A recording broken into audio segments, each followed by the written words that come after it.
Hi, my name is Ashish, and in this video we will see the core cloud services in terms of Azure Compute options.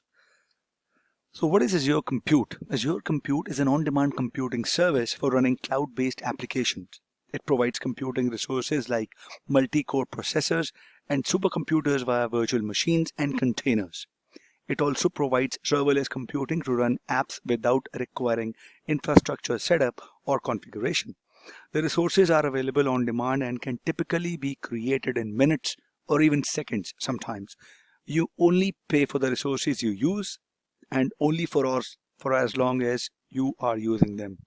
There are 4 common techniques for performing compute in Azure: virtual machines, containers, Azure App Service, and serverless computing. What are virtual machines? Virtual machines or VMs are software emulations of physical computers. They include a virtual processor, memory, storage, and networking resources. They host an operating system, and you are able to install and run software just like a physical computer.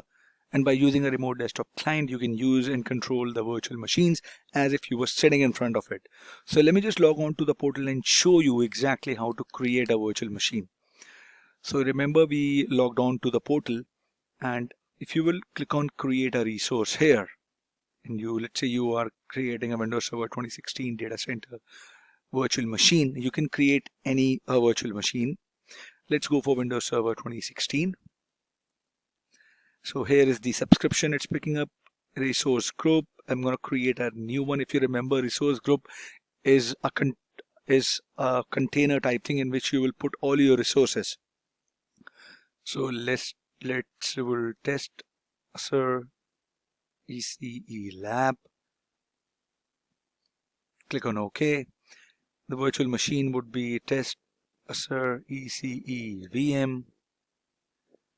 In the region, let me go for the South India, Asia Pacific region. Okay, availability options. It says, remember, Azure offers a range of options for managing availability and resiliency for the application. If you remember, we discussed about high availability, availability sets, resiliency, disaster recovery in the previous videos. So that's why we have availability zones and availability sets for protection of the apps and data from data center outages. So if you would go for the availability options, I'm going to put it in an availability set. Okay, so it says no existing availability sets in current resource groups and resources. Let me create a new availability set. I'm going to click on create new here. It would give me test Azure ECE availability set. Fault domain 2, update domain 1, yes, aligned. So if you remember, virtual machines in the same fault domain share a common power source and physical network switch. So they would be on a same rack, you can say. And update domain is virtual machines in the same update domain will be restarted together during planned maintenance. Azure never restarts more than one update domain at a time. So if this is a part of availability set or availability zone, if this is in a same availability zone and the application is hosted on 2 virtual machines, Azure would make sure that if there would be a planned maintenance or planned patching, it would not update and restart 2 of them virtual machines holding the application at the same time. Okay. Okay, image would be 2016 data center as in the OS. Azure Spot instance, let's go for no. If you would want to change the site, remember the cloud is scalable. So by default, it picked up the 1 CPU and RAM. So if you would be 1 CPU and the 2 GB RAM, it would cost you per month would be 1600 rupees per month. So you can calculate the day cost here as well. And if you would go for this, it would cost you 3000 rupees a month or 3400 rupees a month. So then you can calculate the cost of a day. So it would be, if I choose this thing, it would be 3400 divided by 30 would be 113. If you would divide it by 24, it would cost me around 5 rupees an hour. So let me go for this. Okay, select username. I'm going to go with my name. This is my password. Make sure you remember your password. Okay.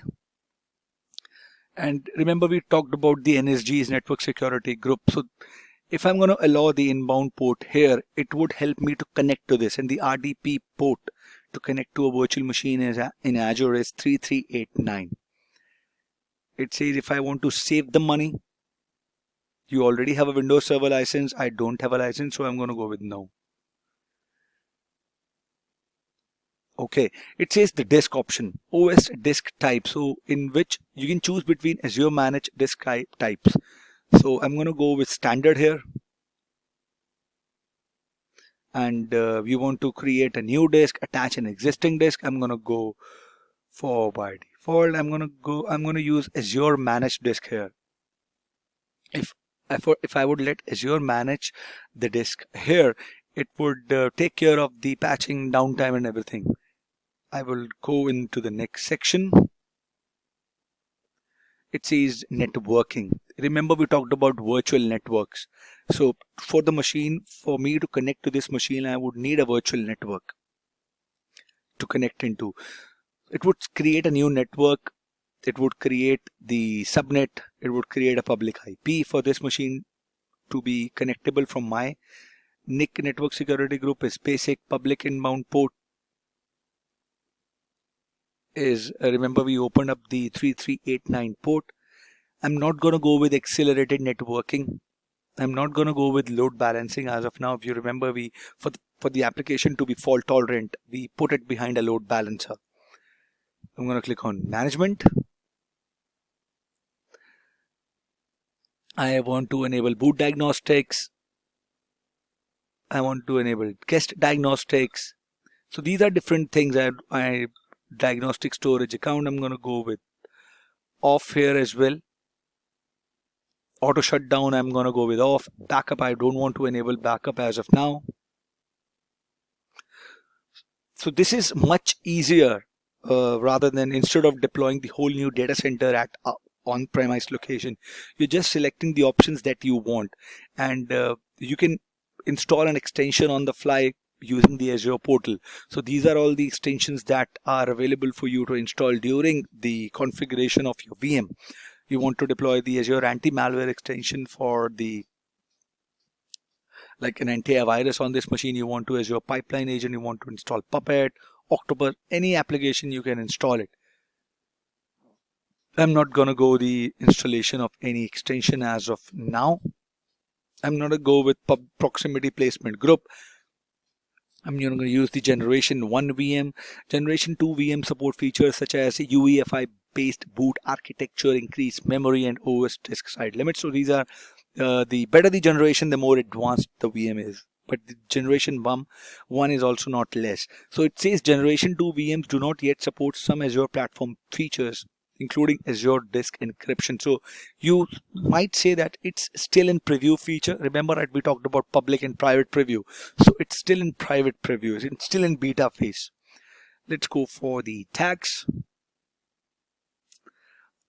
Tags would be, let's say I'm going to go name and a value. So if I mention this as a project, the value, let's say you can say test ECE lab. So I can create any resource in Azure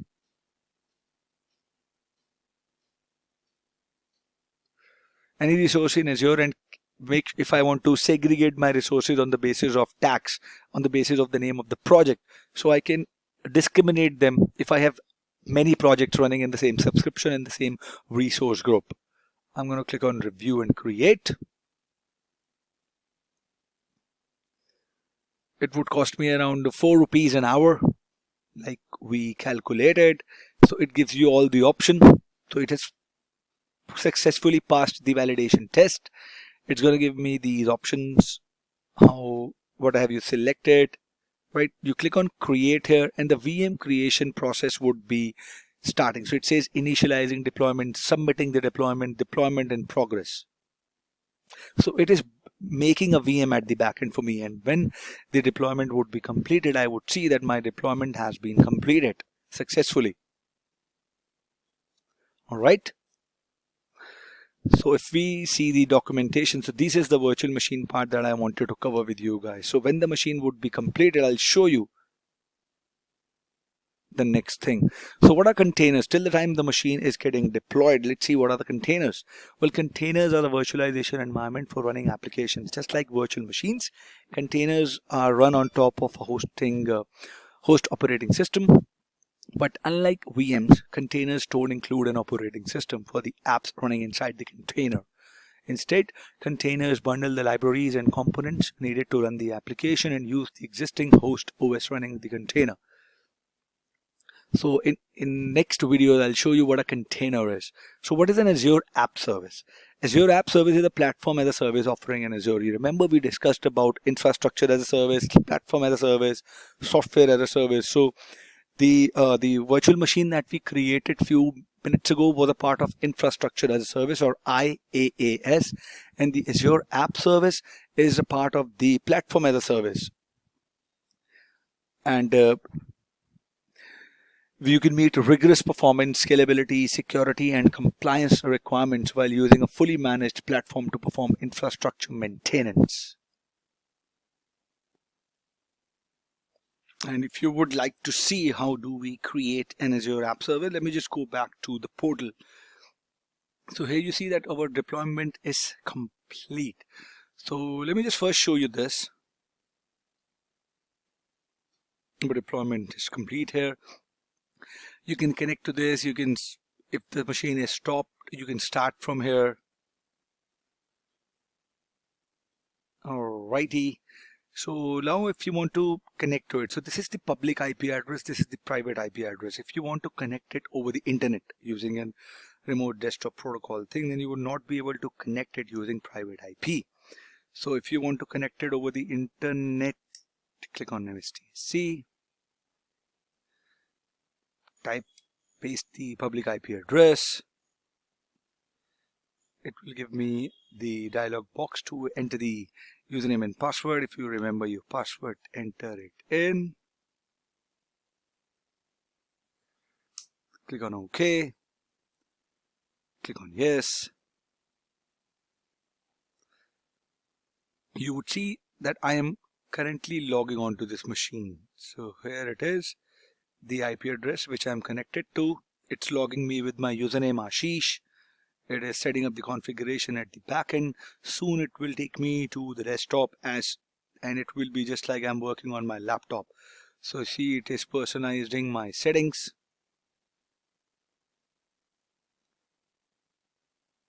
And it is taking up my desktop here. So, and if you will, if I click on here, see, I will click on yes here.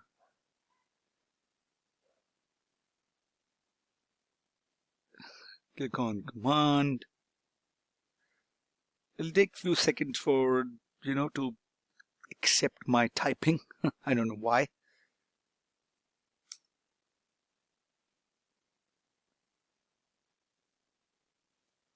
Server manager is launching. Command, click on, if you will type in host name, I'm sorry, it will give you the name.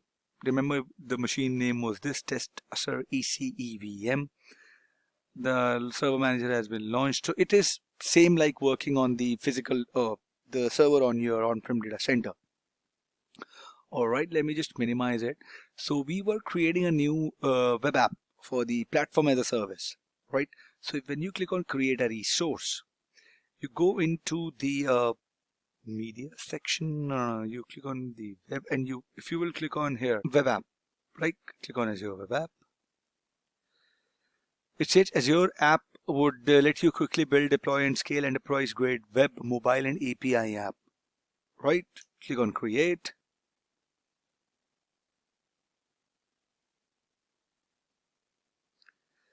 Subscription is pay as you go. Resource group, remember we created a resource group to create our VM. I'm gonna keep this in the same resource group. My web app name would be REST Azure ECE web app. All right, it is the by default name that gets added. Docker container would be, remember we talked about container, which this can be discussed later. Let's go for the runtime stack.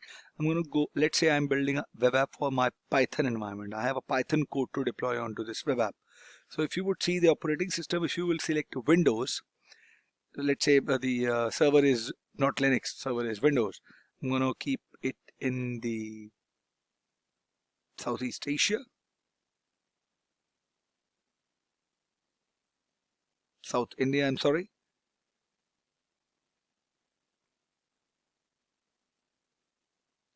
Windows plan under which the web app would run, and web app PaaS model also scalable. You can increment the size, you can decrease the size, whatever you want. And if there are certain available features that are not available when you use the default dev and test feature, it is free, but some of the features would not be available. So for this, I'll go with the free feature just to save some money. I click on monitoring. If you want to enable monitoring, I'm not going to go with monitoring as of now. Remember we used the tags here as well. So I'm going to go with project, and my value would be test ECE lab, so that I can place this as well under that same tag. Click on next. It will give you the option to review whatever you have selected so far. It will run the validation check, and you get the option to create. Same, it was initialize the deployment, it would submit the deployment, then the deployment would be in progress. But the creation of a web app is much quicker than the creation of a virtual machine. Let's see what we have got in my documentation. Okay, now that we have covered infrastructure, PaaS model, and the platform as a service model, let's see what is serverless computing. Serverless computing is a cloud-hosted execution environment that runs your code but completely abstracts the underlying hosting environment. You can create an instance of the service and add to your code. No infrastructure configuration or maintenance is required. Like we created a web app for the PaaS model, if I would have created a function app, that would have come under my serverless computing. So it depends upon you to select which computing strategy is right. So you do not need to take an all or nothing approach when choosing a cloud computing strategy. Virtual machines, containers, app service, and serverless computing each provides benefits as well as trade-offs against each other options. For example, although serverless computing removes the need for you to manage infrastructure, serverless computing expects work to be completed quickly, usually within seconds or less. Therefore, you might run your core applications on a virtual machine or container, but offload some of the data processing onto a serverless app. So it would be your strategy. How do you want to make, keep, and divide the resource load of your applications between the infrastructure as a service model, platform as a service model, or software as a service model? So as I created a virtual machine, you can also explore the virtual machine sector. You can choose a different image. Like I used Windows Server 2016 data center. You can go ahead and use Windows Server 2012, 2019. You can have SQL Server installed on that VM. You can have choose it for a different size. You can choose for high performance computing virtual machines. You can choose a lesser size, go with the free size if you want. And if any of you guys have enrolled into the free Azure subscription to get started, you might not get an option to select high computing sizes because of the free tier eligibility or the free credit volume that you are using. So go ahead and explore it and let me know your feedbacks in the comment section. Okay, you remember we choose the availability set to create this VM. So as you know that an availability set is a logical grouping of two or more virtual machines that help keep the application available during planned or unplanned maintenance.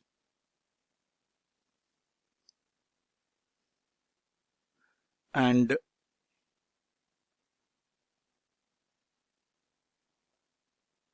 I'm sorry for the pause. A planned maintenance event is when the underlying Azure Fabric that host VM is updated by Microsoft, and the unplanned maintenance involve a hardware failure in the data center, such as a power outage or disk failure. So it is a necessity if you want to go with the availability set. Let's see that in a bit of detail. So with an availability set, you get up to 3 fault domains that each have a server rack with dedicated power and network resources, and 5 logical update domains, which then can be increased to a maximum of 20. Your VMs are then sequentially placed across the fault and update domains. The following diagram shows an example where you have 6 virtual machines in an availability set distributed across the 2 fault domains and 5 update domains.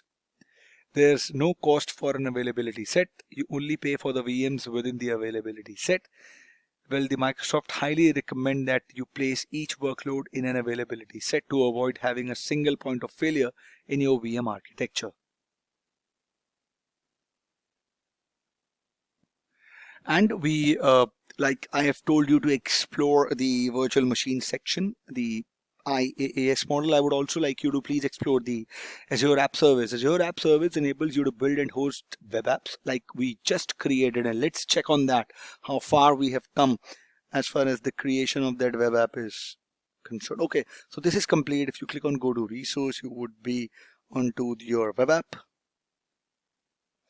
All right, so it's in this resource group. The status of the web app is running, and this is the URL. So if you would click on this URL, you would see a by default page that Microsoft gives you. So this website is running Python 3.6.6. There's nothing here yet, but Microsoft Azure makes it simple to publish content. You can upload your content using Git, FTP, or using the different models using the deployment center. So if you would go under the deployment center, here's how you can, deploy the content of the web app. If you want to do it through Azure repositories using Azure DEVOPS, you want to use GitHub, Bitbucket, you want to deploy it using local Git, you want to use FTP, external, Dropbox. Here's how you can upload the data and the web app would be running. And if you would see, the FTP host name is this. The application inside, if you have turned on, it would be run. Here the response time, so there is no traffic here as now. So if you would click on refresh here, you might see something. Let's refresh the portal as well.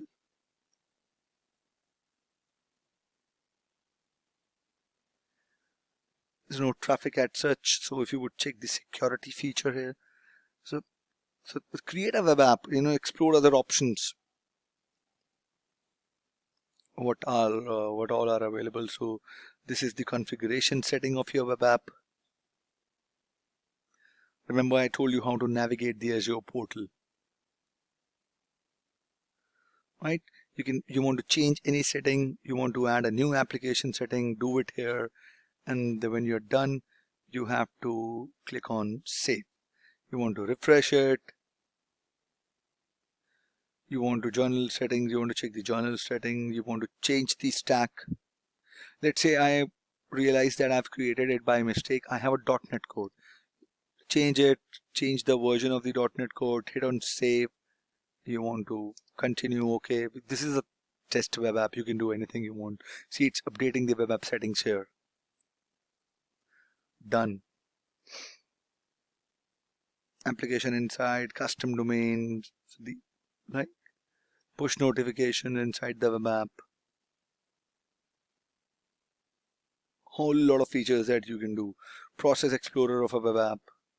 It will download the data, what all is consuming the thread count, working set, private memory, everything. Here, API management. How do you want to manage the API for this? You want to check the resource health. You can do it here. And if you want to just restart the app, you click on restart button here. You want to click on yes. successfully restarted the web app. You go here, refresh it. Within no time you see the page. Alright, let's see what we got in the documentation. So that is what I wanted to cover in the compute options. So I'll see you guys in the next video. I'll try to cover more and more things regarding the scale sets, Azure apps, containers, everything else, and come up with the new videos for you guys. So please, if you have any queries, any suggestions, please mention them in the comment section. And till next time, have a good day. I'll see you in the next video. Thank you. Bye-bye.